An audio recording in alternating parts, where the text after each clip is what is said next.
Chapter 8 Flice. Freya took a deep breath and steeled herself before walking purposefully towards the water wall of East Gate.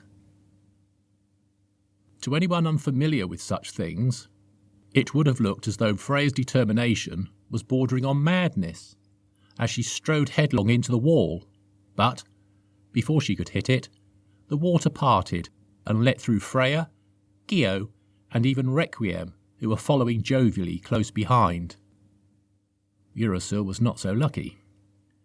He was bringing up the rear, lost in thought over what Requiem had just accomplished with such little effort. The water wall of East Gate was hugely deep, and, just as Urasil was nearly through, the gate sealed shut before him. Urasil floated there, encased in a wall of crystal-clear water, his cheeks puffed full of air to the point of bursting as he desperately held all the breath he could. "You'd better not have got that book wet," Requiem called, walking over to his hapless friend. Requiem gradually pushed his hand into the water. Steam shot up his arm and all over the gate as he forced his way towards Urasil, his arm acting like a red-hot poker, searing its way through the water.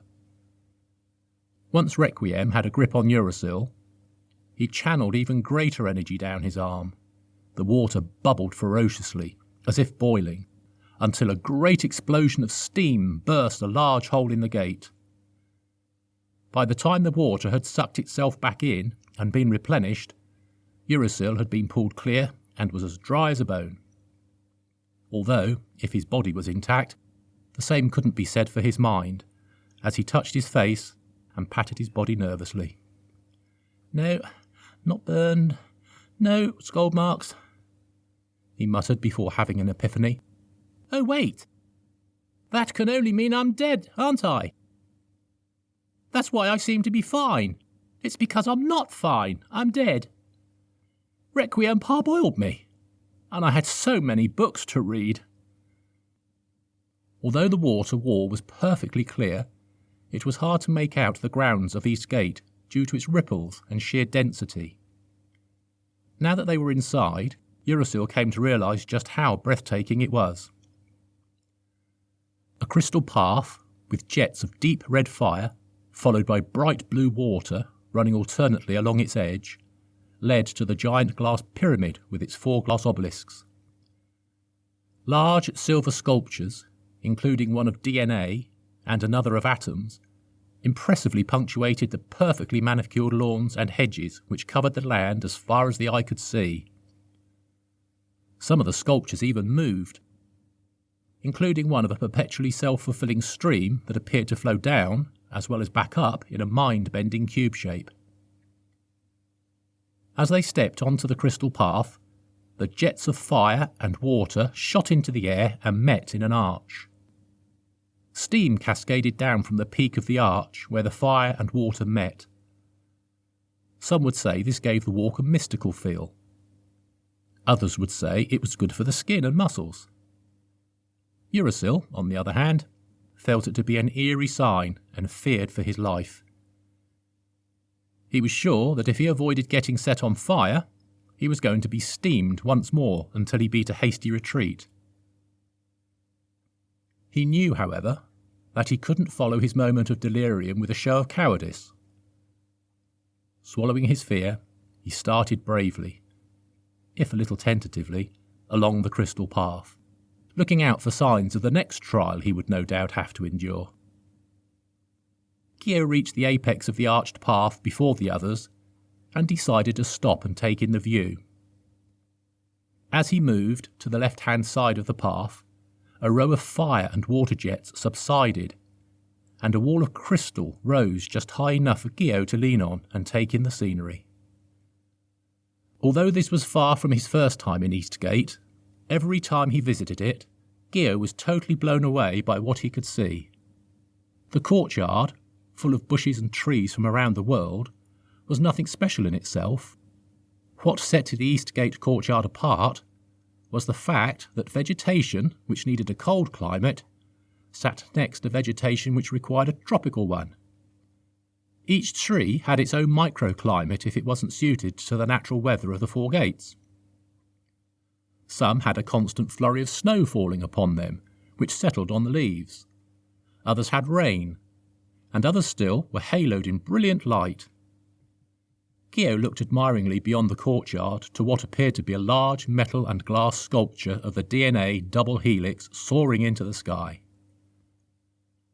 From the comfort of the courtyard, Gio had often watched it slowly rotate during the day, but he had never walked up to it and seen it firsthand. "I see you've spotted where we're going, Gio," called Freya from behind. "What? We're not going to the Great Pyramid?" "No, we're going to the genetics building. Beautiful, isn't it? Science, art and function all in one," Freya replied proudly as she reached Gio's side. Taken aback, Gio asked in astonishment, "That sculpture over there is a building?" "Uh-huh. Don't worry, it's quite large. It just looks small as it's so far away. It turns to follow the sun, so keeping the solar panels on the sugar phosphate backbone charging," said Freya gleefully. It was clear to see that she was very proud of her homeland. "Sugar? That building is held up with sugar?" remarked Urasil in a mixture of disbelief and amazement as he approached the group gingerly. "No, you dope," snorted Freya dismissively. "DNA has a sugar phosphate backbone. It's symbolised here by the two vertical strands twisting around one another. They're black on the front, because of the solar panels, and silver on the back for artistic effect. Who said that those who favour the sciences don't appreciate art, huh?" Whilst pondering the building, Urasil went to lean on the crystal wall that Gio had been using. Just as he reached it, the wall lowered itself, and jets of fire and water erupted from the floor. Thankfully, Urasil had been half expecting this and darted out of the way, mocking it as he did so. Fearing that Urasil may not be so lucky next time, Freya linked arms with him and led the way down to the courtyard that Gio had been admiring. As they walked across it, Gio picked up handfuls of snow from the winter trees and melted it on the tropical ones. He was chuckling to himself, finding the whole thing both wondrous and, at the same time, amusing, when a rustling in one of the bushes caught his attention. Just for a moment, Gio was sure he saw two very large amber eyes staring at him. But there was nothing there now, and the rest of the group appeared not to have noticed anything, so he dismissed it as folly and carried on to the genetics building. The spiralling tower of DNA that was the genetics building had gardens of its own, holding unique species of trees and plants engineered by those that worked there. A tomato plant bearing striped yellow and red fruits caught Gio's eye. "Amazing, aren't they?" called Freya as Gio pulled off a tomato, causing him to hide it bashfully. "Not only do they look great on a salad plate, but they are also frost-resistant and tasty. Go on, have a bite." Gio pulled the juicy tomato from behind his back. As he bit eagerly into it, he was instantly transported to culinary heaven.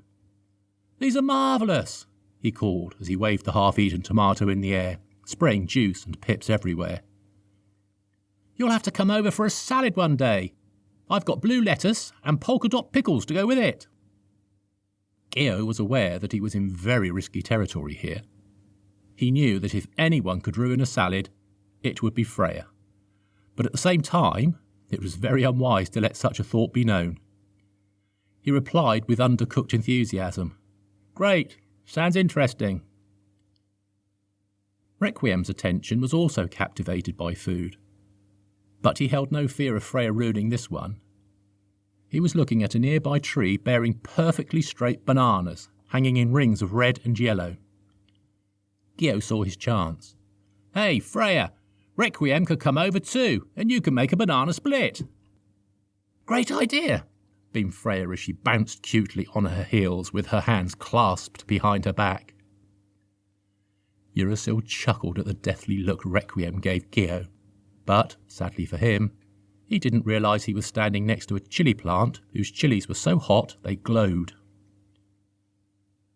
"Why not make it a 3-course meal?" suggested Requiem.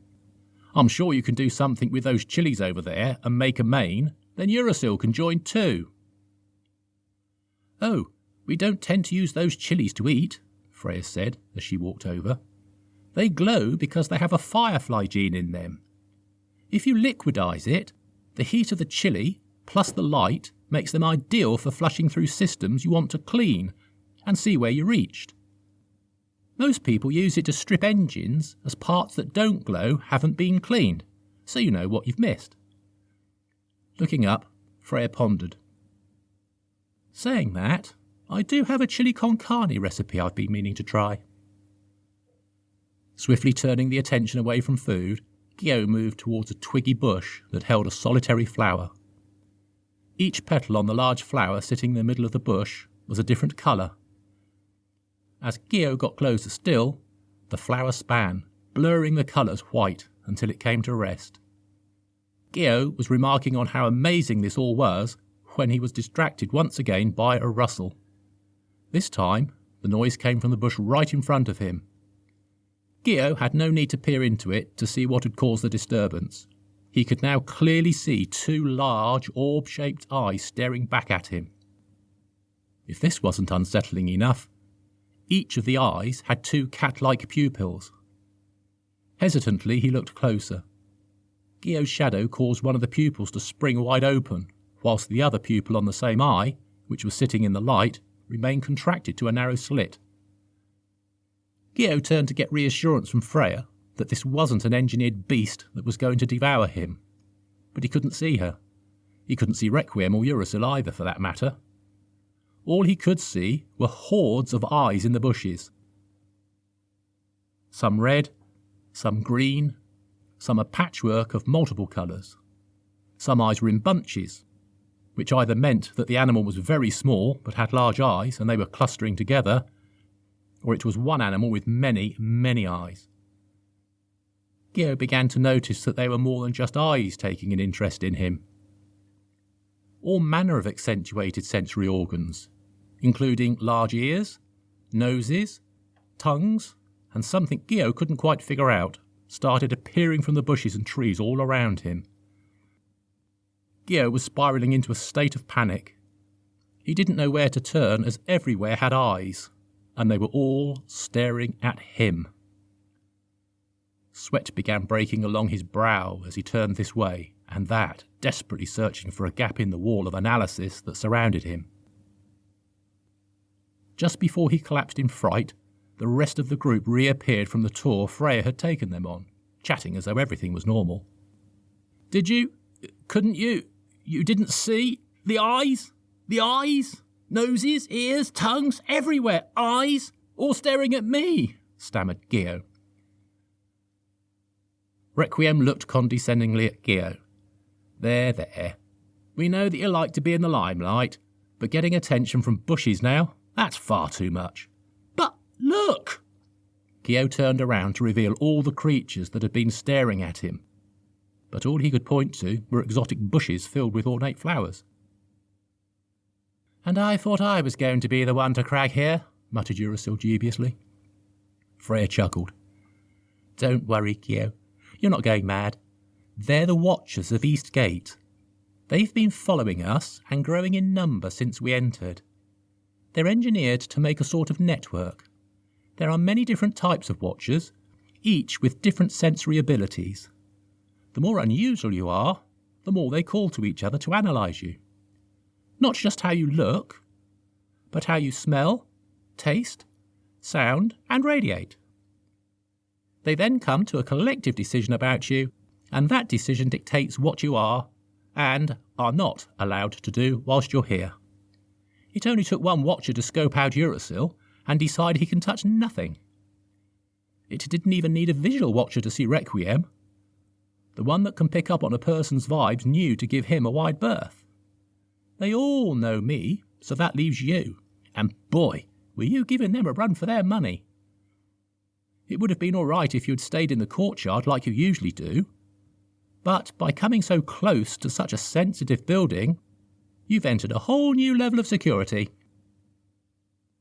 Turning towards the building, she looked back at Gio and added lightly, It will be interesting to see what they decide about you. Gio's nerves could clearly be heard in his voice as he asked, And how will I know their decision and how it affects me? Trust me, you'll know, called out Freya as she carried on with the others to the genetics building. Oh, very comforting. You'll know.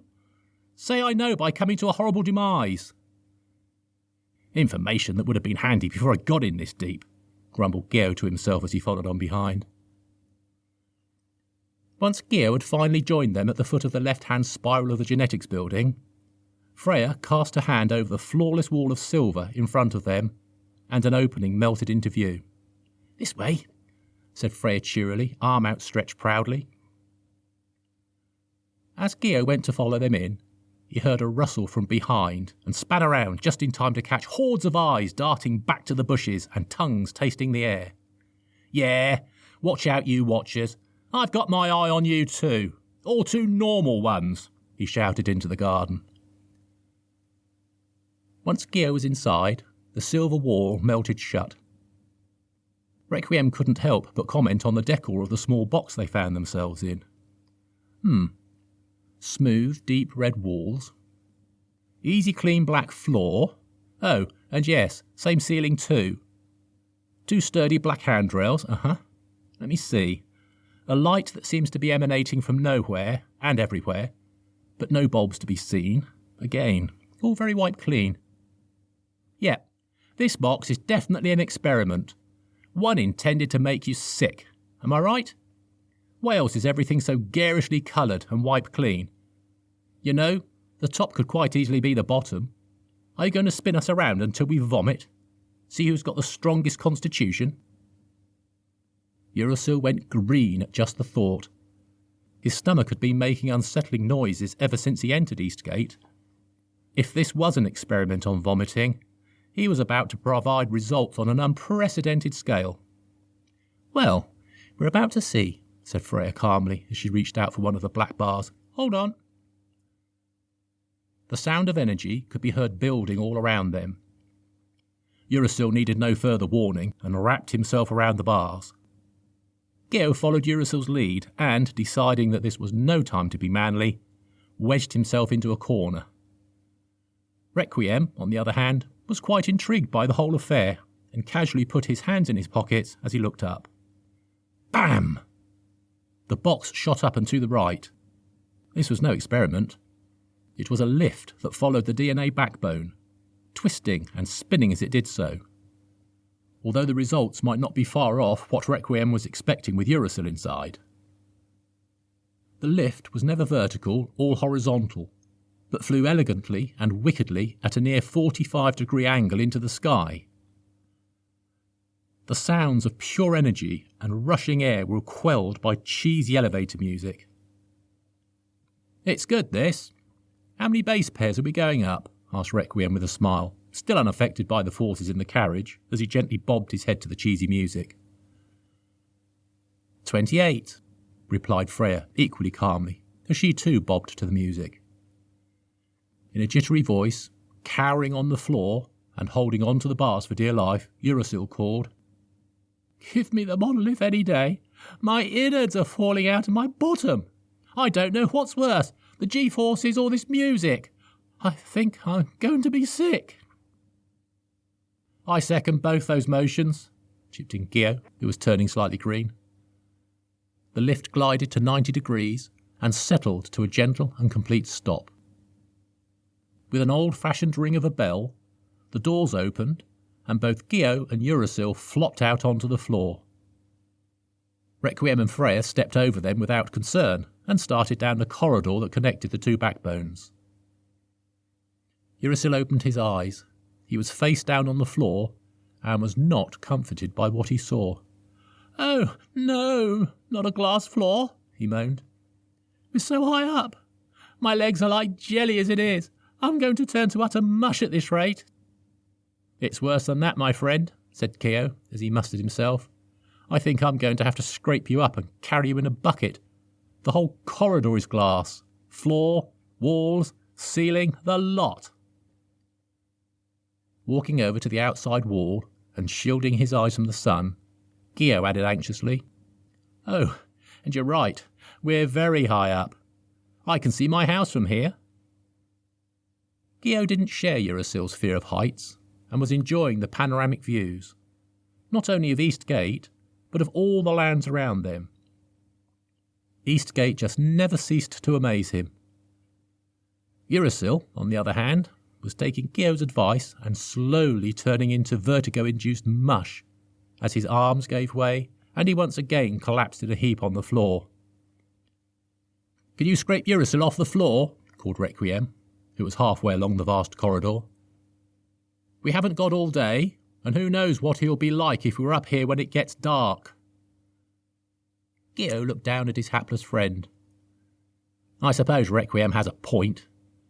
You're not heavy, but you are bony. Can't have you wobbling around after dark and shattering all these glass walls. Who knows what experiments you let out?" With that, he lifted Urasil clear off his feet, shook him straight and stood him up. "Come on, you're going to want to walk in front of me, as I don't know if this glass floor can take my weight," remarked Gio jovially. Urasil swallowed hard and made his way jerkily to Requiem and Freya, his back firmly pressed against the outside wall. Once Urasil had caught up, and Gio had proven to everyone that he could walk across the floor without cracking it, they continued down the corridor, peering into the glass labs as they went. Puffs of smoke, flashes of light, and flying mice could be seen as they examined every lab they passed. "Flying mice?" said Freya aloud as she stopped to go into the experimental Akatsuki splicing lab. They entered to an exuberant, "Aha, Freya, dear girl! You wouldn't mind helping me, would you?